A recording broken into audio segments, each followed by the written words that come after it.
आकाशवाणी दिल्ली से प्रस्तुत है कार्यक्रम स्वास्थ्य पत्रिका हमारी सेहत।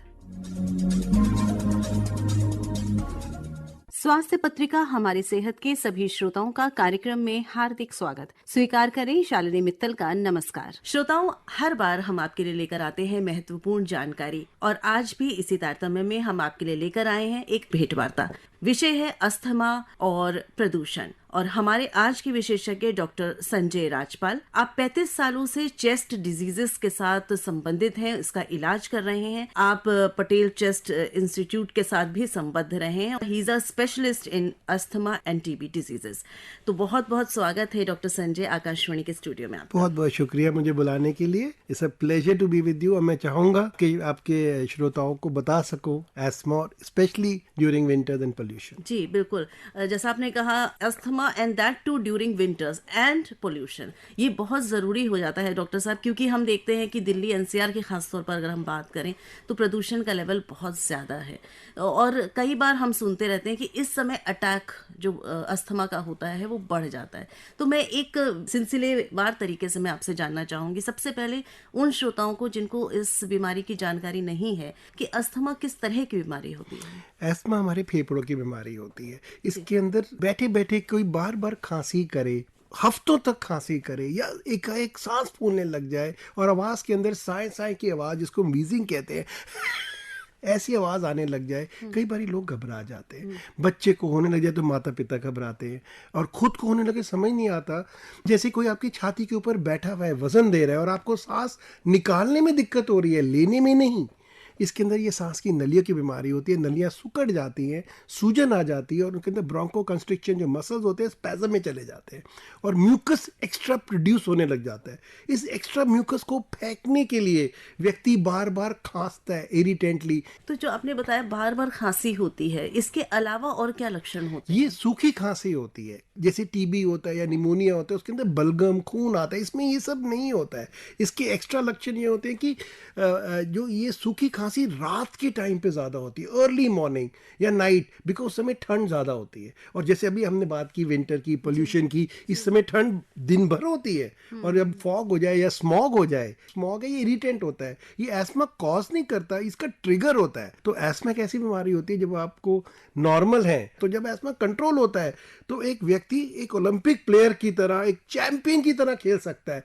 मगर उसी व्यक्ति को जब अटैक होता है, ट्रिगर जो आजकल winter, pollution, these are trigger, smoke, it can be cigarette smoke और अदर स्मोक। तो आपकी बात से जो मुझे समझ में आता है डॉक्टर साहब कि ये एक ऐसी बीमारी है जिसको अगर कंट्रोल किया जाए, मैनेज किया जाए, तो आप काफी चीजें कंट्रोल में ला सकते हैं, इसके सिम्टम्स को कंट्रोल कर सकते हैं। बिल्कुल। जिस व्यक्ति ने पहली बारी 1 मील को अंडर 4 मिनट रन किया था, Ross, he was asthmatic. So imagine कि जो वर्ल्ड रिकॉर्ड एथलेटिक्स में तोड़ रहा है, अगर वो वेल कंट्रोल्ड है तो he can run in Olympic and he can win a medal.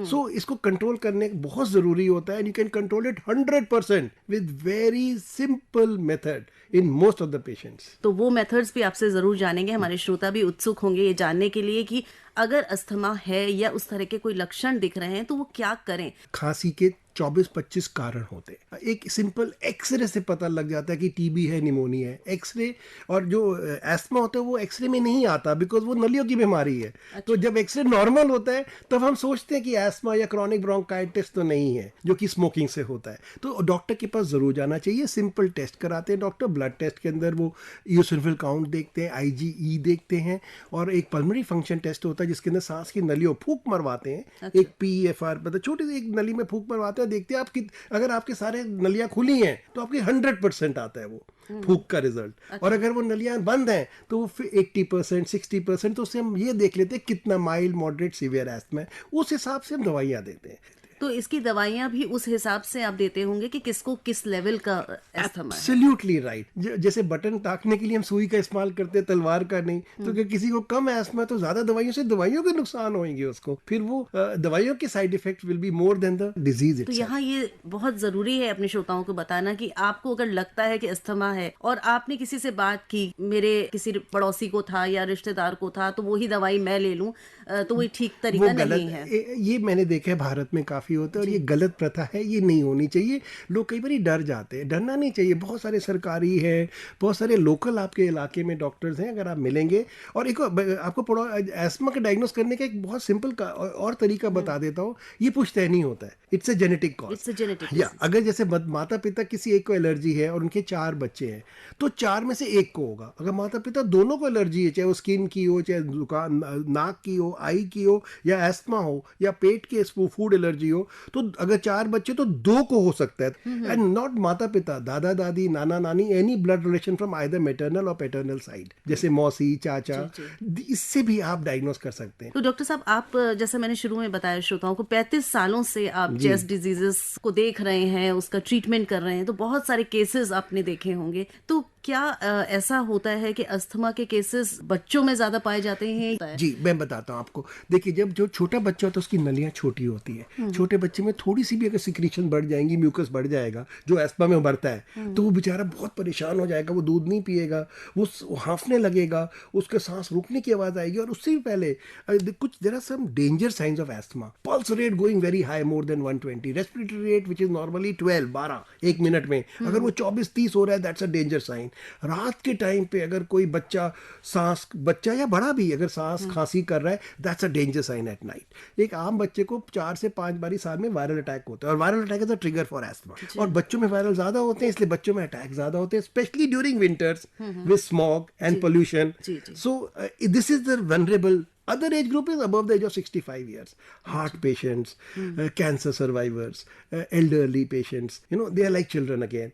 Their immunity is low, and So immunity also plays a major role. absolutely, because if you don't get viral and bacterial infection, you will not have triggers for asthma. You will, when the peak of health between 20 to 45 or 50 years, you get the least attacks of asthma. Youth, extremes of age, less than 3 years, more than 65, 70 years, your immunity is low, your eating they are habits. more prone to that. They are more prone to viral and bacterial infections. और ESMA भी मैं आपको बताना चाहूँ 18 प्रकार का होता है। हर एक एस्मा सेम नहीं होता। कुछ होता है एलर्जिक एस्मा, उसके अंदर फूड एलर्जीज होती हैं, उसके अंदर एस्पिरिन की एलर्जीज होती है, पेन किलर्स ये नहीं खानी होती है, एस्मेटिक्स फंस जाते हैं। डॉक्टर साहब, बहुत बच्चों की जब हम बात कर रहे हैं, तो कई बच्चों को मैंने सुना है कि इनहेलर्स भी डॉक्टर्स बोलते हैं कि समय समय पर जब अटैक ज़्यादा हो तो ले। पर बहुत मुश्किल होता है छोटे बच्चों के साथ, क्योंकि पेरेंट्स को मैनेज करना होता है, और बच्चे घर पे तो नहीं रहते हैं, स्कूल भी जाते हैं, खेलते भी हैं, आपस में मिलते भी हैं। तो किस तरह से उनके पेरेंट्स अलर्ट रहे? बेहतरीन सवाल है। पहली बात, इनहेलर्स बहुत अच्छी दवाई होती है। पहली बात, हमारी धारणा है हमारी सोसाइटी में कि इनहेलर्स एडिक्टिव हो जाते हैं। अगर आप एक बार ले लेंगे, इसकी आदत पड़ जाएगी, फिर आप छुड़वा नहीं पाएंगे। ये गलत धारणा है। जो दवाई मैंने आपको शुरू में कहा था, जो काम सुई से हो जाए उसके लिए तलवार की जरूरत नहीं होती। जो इनहेलर है वो सुई है, बहुत कम दवाई है। अच्छा।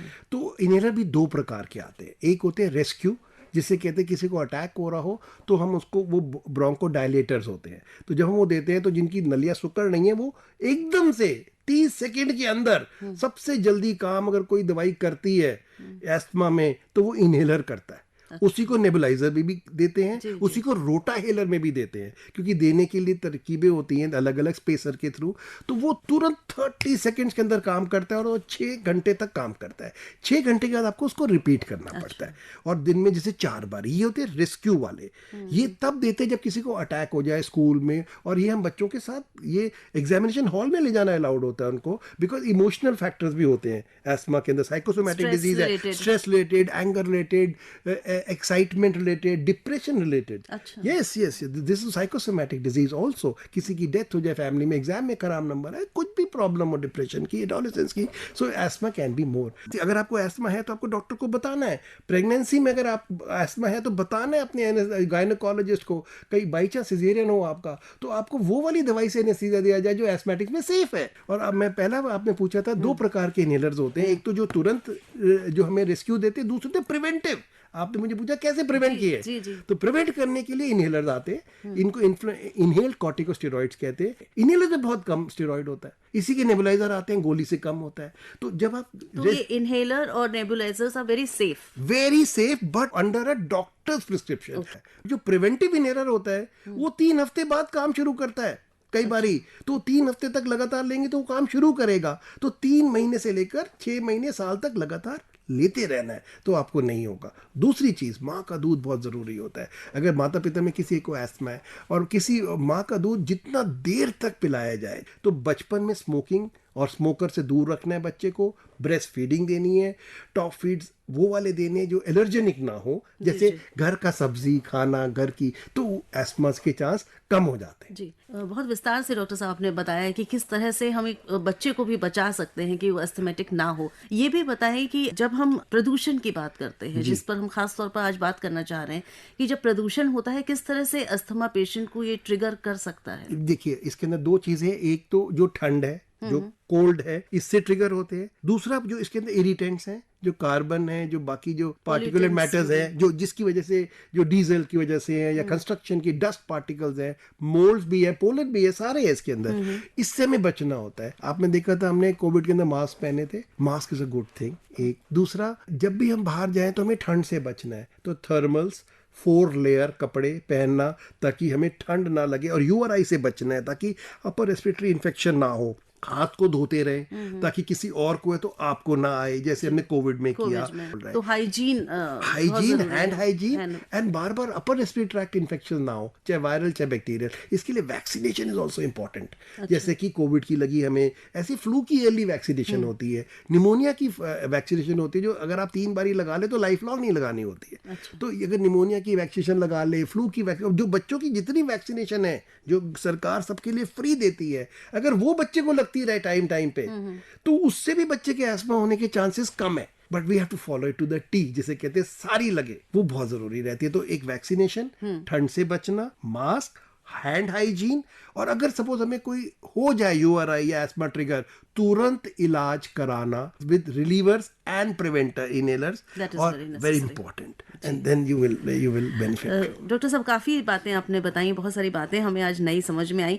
ये भी बताइए कि जब हम फेफड़ों की बात करते हैं, लंग्स की बात करते हैं, बहुत सारी और भी बीमारियां हैं जो जुड़ी हुई हैं। जैसे अस्थमा की तो हम बात कर ही रहे हैं, ब्रोंकाइटिस भी है, सीओपीडी भी है, टीबी भी होता है। तो क्या फर्क होता है इन बीमारियों में? पहले मैंने आपको बताया कि एस्मा नलियों की बीमारी है। जो टीबी और निमोनिया है वो पेरेनकाइमा की बीमारी होती है। जैसे अगर एक्सरे करें, सीटी स्कैन करें, तो टीबी और निमोनिया और कैंसर, मेलिनेंसी आ जाएगा। अच्छा। एस्मा और सीओपीडी नहीं आता। सीओपीडी में कई बार हमें एम्फाइसीमा दिख जाता है। सीओपीडी जो बीमारी है, जो आपने बताया, क्रॉनिक ऑब्स्ट्रक्टिव पल्मोनरी डिजीज, ये स्मोकर्स में होती है। तो जैसे अगर मैं सपोज कोई व्यक्ति 20 साल 10 सिगरेट या 10 सिगरेट 20 साल या 20 सिगरेट 10 साल पिए, 20 पैक ईयर्स, तो he is predisposed to getting chronic bronchitis. So chronic bronchitis usually occurs around 45 से 50 साल में, जिनका सांस फूलता है। अच्छा, वो कम एज में नहीं देखी जाती। बच्चों को एस्मा ठीक हो जाता है। बताता हूँ, अगर 100 बच्चे हैं, 8 साल की उम्र में आके उसमें से 20 बच्चे बिल्कुल ठीक हो जाते हैं, उनको कभी जिंदगी में एस्मा नहीं होता। अच्छा। और 14 साल की उम्र में आके 60 to 80% बच्चे बिल्कुल ठीक हो जाते हैं, उनको कभी एस्मा नहीं होता। 20% बच्चों को फिर से सेकेंड और थर्ड डिकेड, यानी 20 और 30 साल की उम्र में आ जाता है। तो रफली अगर 100 बच्चे हैं तो 30-40 ही सारी जिंदगी एस्मा होंगे, 60-70 ठीक हो जाएंगे। अच्छा। और ये ज्यादातर वो बच्चे होते हैं जिनको बार बार अटैक ना हो रहे हो,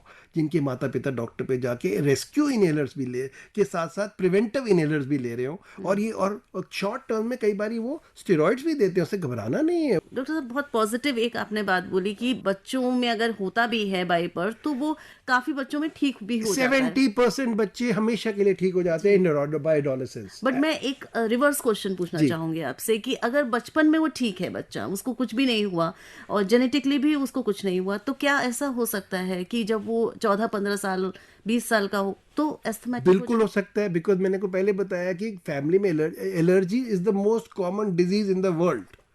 अगर अब मैं एक डिजीज आप मेरे से पूछो सबसे कॉमन है तो वो एलर्जी है। तो अब मैंने को बताया, अगर एक पेरेंट को कोई भी एलर्जी हो, एस्मा ना हो, स्किन की एलर्जी हो, बाद में भी तो बाद में भी कर सकती है। बिल्कुल, मैंने स्पेशली अगर बच्चा स्मोक करने लग जाए कॉलेज में जाके। अच्छा। मैंने बताया कि we have to, and plus कुछ ऐसे फूड्स होते हैं जैसे सी फूड्स हैं, कुछ पीनट्स हैं, कुछ नट्स, एग्जॉटिक नट्स होते हैं जो पहले बचपन में नहीं खाए होते, और वो बड़े होके वो खाते हैं पहली बारी। तो वो नट से, उन सी फूड से, और कुछ वेजिटेरियन फूड भी हैं, ऐसे नहीं है, जिनसे कि एस्मा ट्रिगर हो सकता है बड़ी एज में भी जाके। जी। तो जैसा अभी सर्दियों का टाइम है, प्रदूषण भी बहुत है, तो मैं ये चाहूंगी कि चलते चलते आप हमारे श्रोताओं को प्रदूषण में और ठंड में किस तरह से वो बचाव कर सकते मैं हैं कि वो अस्थमा ट्रिगर ना हो। बिल्कुल तो वो टिप्स थोड़ा सा दें। जरूर जरूर, मैं एक और एल्डरली के लिए भी टिप जी दूंगा, बिल्कुल। क्योंकि इस विंटर्स के अंदर हार्ट अटैक्स और स्ट्रोक्स भी ज्यादा होते हैं। बिल्कुल। तो एल्डर जैसे सुबह मॉर्निंग वॉक है, बहुत अच्छी चीज है, बट जब ठंड हो जाए तो उसको आफ्टरनून वॉक करना है। जब वॉक करना है एल्डरली को भी और एस्थमेटिक्स को भी, कि जब थोड़ी धूप निकली हो। जिस दिन धूप नहीं है, ठंड ज्यादा है, उस दिन घर के अंदर एक्सरसाइज या वॉक कर सकते हैं। एक चीज, अगर फिर भी धूप निकली हुई है तो अच्छी लेयरिंग करके, थर्मल पहन के, 4 लेयर्स पहन के, रात को सोते हुए, मैंने कहा बताया रात को ज्यादा ट्रिगर होते हैं। रात को क्यों एस्मा ज्यादा होता है? बिकॉज ठंड भी रात को ज्यादा होती है। कभी आंधी चल रही है तो बिल्कुल बाहर ना जाए, बिकॉज आंधी के अंदर पोलन होते हैं, तो उससे हमें बचना है। तो आंधी के अंदर कभी बाहर ना जाए। और ये एक हिदायत होती है एस्थमेटिक्स को कि जब भी कभी एक्सरसाइज करनी है तो उससे पहले अपने रेस्क्यू इनहेलर जो है, जो कि विद इन 30 सेकेंड्स काम करता है और 4 घंटे तक काम करता है, वो लेके एक्सरसाइज करने, वॉक करने जाएं, स्पेशली ड्यूरिंग विंटर्स। उनका कोई नुकसान नहीं है, जीरो नुकसान है, उनका फायदा है उनके लिए। जी। तो बहुत बहुत धन्यवाद डॉक्टर संजय राजपाल जी, आप स्टूडियो में आए, इतनी महत्वपूर्ण जानकारी आपने हमारे साथ, हमारे श्रोताओं के साथ साझा करी। बहुत बहुत धन्यवाद। Thank you very much. Asthma और प्रदूषण, अभी आप इस विषय पर doctor Sanjay Rajpal, chest physician and asthma specialist से ली गई बातचीत सुन रहे थे। आपसे बात कर रही थी शालिनी मित्तल। आप सुन रहे हैं कार्यक्रम स्वास्थ्य पत्रिका हमारी सेहत। ओरल हेल्थ या मौखिक स्वास्थ्य आपके पूरे शरीर को प्रभावित करता है। आरसीटी या रूट कैनाल ट्रीटमेंट के बारे में आप में से कई लोगों ने सुना होगा। आरसीटी कब करानी चाहिए, इसकी पहचान, लक्षण और संपूर्ण प्रक्रिया पर हमने बात की डॉक्टर मीनाक्षी चौधरी से, जो हिंदू राव अस्पताल में दंत चिकित्सक हैं। भेंट करता है शालिनी मित्तल। डॉक्टर साहब, आपका स्टूडियो में बहुत बहुत स्वागत है। बहुत बहुत धन्यवाद मैम। डॉक्टर साहब, रूट कैनाल ट्रीटमेंट या आरसीटी, इसके बारे में हम सुनते रहते हैं। आरसीटी क्या प्रोसीजर होता है? आरसीटी इसकी फुल फॉर्म होती है रूट कैनाल ट्रीटमेंट, जिसे आम भाषा में हम दांतों की नस का इलाज भी कहते हैं। इस ट्रीटमेंट से हम दांत को निकालने से बचा सकते हैं। पहले ये ट्रीटमेंट अवेलेबल नहीं था, तो जब भी दांत में कोई दर्द या दिक्कत होती थी तो दांत सीधा निकाला जाता था। बट आरसीटी के आने के बाद से हम दांत को बचा सकते हैं। इस प्रोसीजर में बेसिकली पहले लोकल एनेस्थीसिया देते हैं, दांत को नम करते हैं, फिर दांत के अंदर एक होल ड्रिल करते हैं, उसके अंदर जो भी खराब नसें होती हैं उसको हम क्लीन करते हैं और दांत के अंदर फिर फिलिंग कर देते हैं। इससे हमारा दांत काफी समय के लिए बच जाता है। तो ये बताइए कि आरसीटी की जरूरत किस स्थिति में पड़ती है? कब ये आपको लगता है, एक डॉक्टर कैसे ये डिसाइड करता है कि इस दांत के लिए आरसीटी की जानी चाहिए? देखिए मैम, कोई भी दांत जिसके अंदर इन्फेक्शन नस तक पहुंच जाता है, उस केस में हम आरसीटी से बचा सकते हैं। बस ये कि दांत हिल ना रहा हो, जो दांत फर्म है उसको हम आराम से बचा सकते हैं।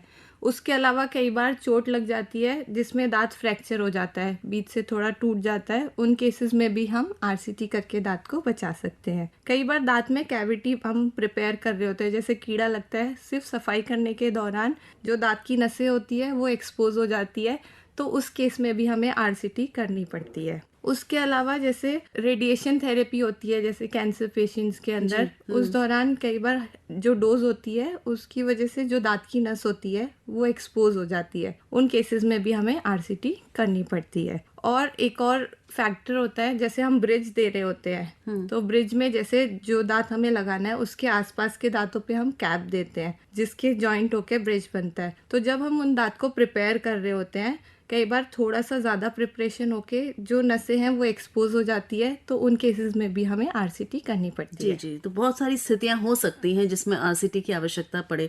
तो ये भी बताइए डॉक्टर साहब कि क्या आरसीटी हर उम्र में की जा सकती है या कोई एक एज ग्रुप है उन्हीं के दांतों में की जा सकती है? नहीं मैम, आरसीटी सब में हो सकती है, बच्चों में भी, बड़ों में भी, बुजुर्गों में भी, जवानों में भी, हर एज ग्रुप में आरसीटी से हम दांत को बचा सकते हैं। बच्चों में ये सिग्निफिकेंस होता है, जैसे कुछ हमारे दूध के दांत होते हैं वो एक स्टेज के बाद परमानेंट बनते हैं, पक्के दांत जो आते हैं, तो तब तक हमें दांत को बचा के रखना होता है मुंह के अंदर, उसके लिए हम आरसीटी करते हैं उन केसेस में। तो बच्चों में भी आरसीटी की आवश्यकता हो सकती है? जी मैम। तो ये बताइए कि कुछ ऐसे लक्षण हैं जिससे हम पहचान सकें?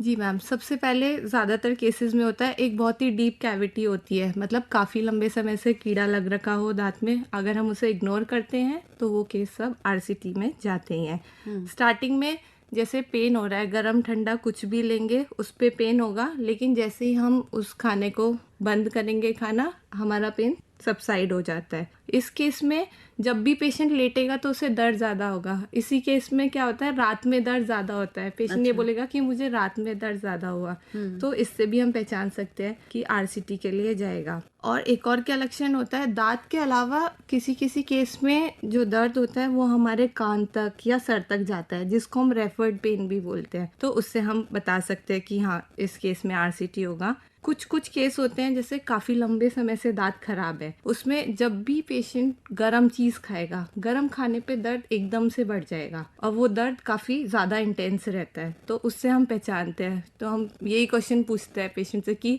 ठंडा खाने पे ज़्यादा दर्द है या गरम पे। जब वो बोलते हैं कि गरम खाने से ज़्यादा हो रहा है तो वहाँ हम डिफ्रेंशिएट कर पाते हैं कि हाँ। तो ठंडा खाने पे जब बढ़ता है तो वो किस तरह का केस होता है? ठंडे वाले ज़्यादातर केसेस होते हैं सेंसिटिविटी वाले केसेस, जो हम बोलते हैं कि दांत की थोड़ी बहुत डेंटिन होती है, लेयर होती है जैसे इनेमल डेंटिन पल्प। तो जब इनेमल वियर ऑफ होता है, एक डेंटिन की परत होती है, जब वो एक्सपोज होती है उस वक्त ठंडे से ज़्यादा सेंसिटिविटी होती है एज कम्पेयर टू गर्म से। डॉक्टर साहब, आपके पास पेशेंट आया, अक्सर तो लक्षण दर्द का ही होता है और दर्द बहुत असहनीय भी होता है दांत का दर्द। तो जब वो आया है तो वो बहुत पेन में होता है, तो क्या इमीडिएटली उसकी आरसीटी की जाती है या कुछ समय के लिए दवाइयाँ देकर उसको वेट किया जाता है, ये भी बताइए। मैम, आरसीटी के केसेस में हम लोग एक टर्म यूज करते हैं, इमरजेंसी एक्सेस ओपनिंग। पेशेंट दर्द में आया है, हम उसी वक्त ओपन कर देते हैं, ड्रिल कर देते हैं। उससे क्या होता है, दांत के अंदर प्रेशर बन रहा होता है जो, तो जब हम ओपन करते हैं, पल्प टिश्यू रिट्रीव करते हैं, पेशेंट को वहीं से आराम आना शुरू हो जाता है। तो इमीडिएट भी आप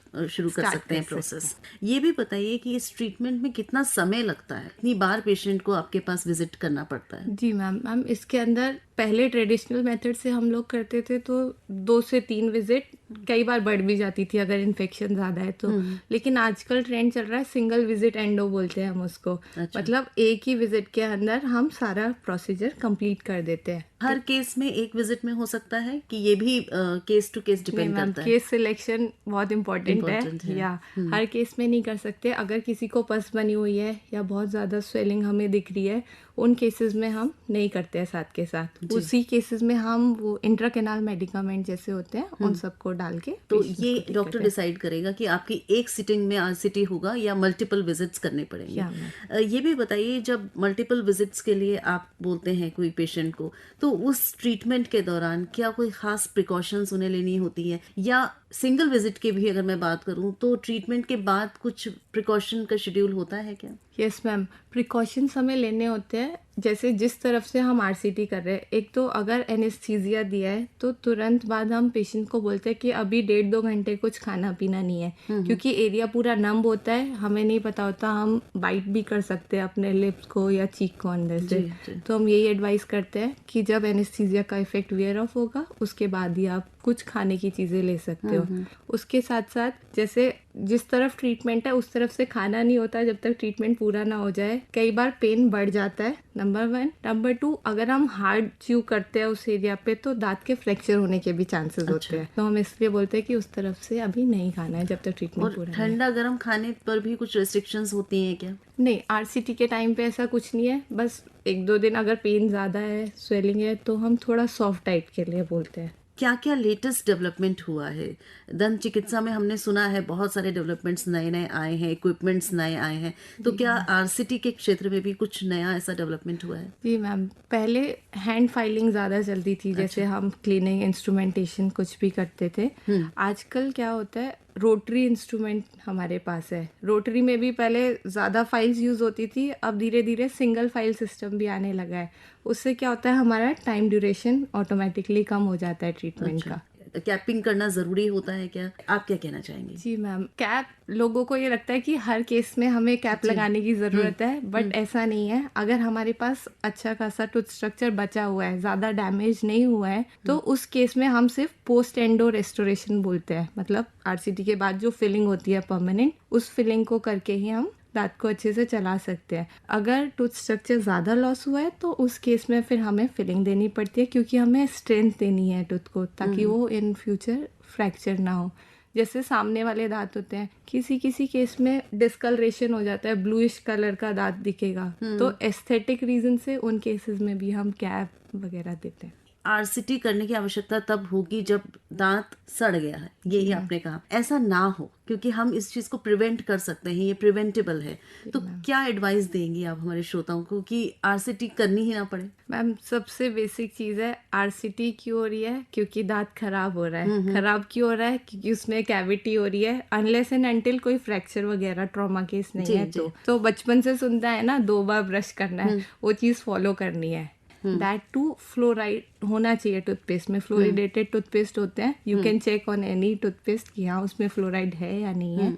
उसके साथ साथ डेंटल फ्लॉस होता है, फ्लॉसिंग भी करनी ज़रूरी है, क्योंकि ब्रश सारे एरियाज को क्लीन नहीं करता है। जैसे 2 दांत के बीच की जो जगह होती है उसको हम डेंटल फ्लॉस से ही क्लीन कर पाते हैं। तो रात को कम से कम ब्रश के बाद एक बार फ्लॉसिंग भी करनी ज़रूरी है। जी। उसके अलावा हम अपनी डाइट में भी कुछ मॉडिफाई कर सकते हैं। जैसे स्टिकी फूड होता है, वो ज़्यादा प्रोन होता है कैविटी करने के लिए, तो स्टिकी फूड और कार्बोनेटेड ड्रिंक्स, ये भी हमारे दांत के एनामल को वियर ऑफ करते हैं। We should avoid them. उसके साथ हम थोड़ा फाइबर रफेज ऐड कर सकते हैं, क्योंकि उसका थोड़ा क्लींजिंग इफेक्ट होता है हमारे टूथ स्ट्रक्चर पे, ये हम करेंगे। साथ के साथ एवरी 6 मंथ एक डेंटल विजिट कर लेनी चाहिए। इन केस कोई कैविटी वगैरह अगर स्टार्ट भी हो रही है तो हम उसको वहीं पे रोक सकते हैं, जल्दी उसको पकड़ के उसका इलाज कर सकते हैं। एक और प्रश्न आ रहा था दिमाग में डॉक्टर साहब कि आरसीटी एक जिस दांत पे हुई हो उसी में दोबारा से करने की जरूरत पड़ रही हो, ऐसा रिपीट आरसीटी भी हो सकता है? यस मैम, इसको हम बोलते हैं